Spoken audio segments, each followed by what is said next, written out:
AAA is forecasting nearly 48 million Americans are going to hit the road, head to the airport, or trains and buses.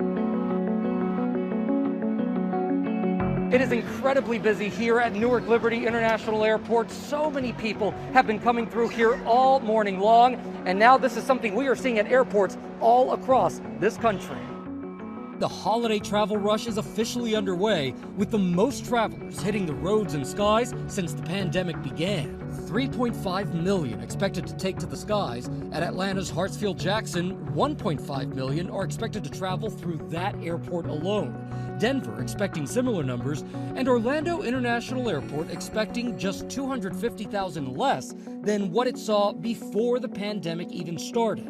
This as some airlines struggle to keep up with the holiday crush. Southwest Airlines canceling hundreds of flights per day, more than 200 yesterday, 2,600 canceled in June. The company had been blaming weather, as summer thunderstorms have been a factor. But now we've learned Southwest is also dealing with severe staffing issues. In internal documents obtained by ABC News, a letter from mid-June says more than 20% of flight attendants called in sick.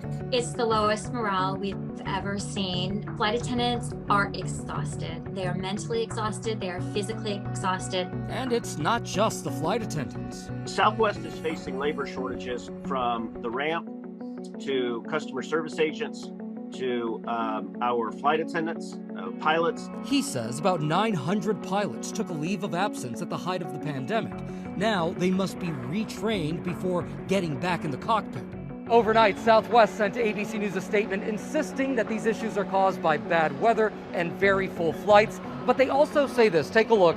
We're aware of the frustration this disruption is having on our employees and customers. We apologize, and we are dedicated to doing better. Florida officials making plans to likely level the rest of the partially collapsed Champlain Tower south.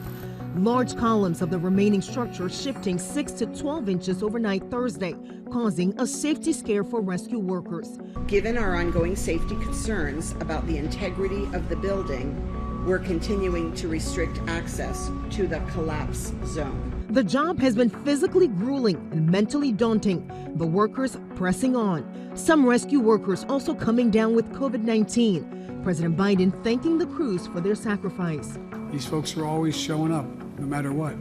They're risking their lives. The president and first lady also spending 3 hours behind closed doors with grieving families and survivors of the collapse before making their way to a makeshift memorial honoring the victims. David Velasquez still holding out hope that rescue workers will find his mother, father, and sister buried in the debris. I'm not ready to eulogize my family yet. There's still hope. There's still hope for a lot of people. This morning, questions still lingering about what caused the collapse and why major structural issues with the condo were not addressed earlier.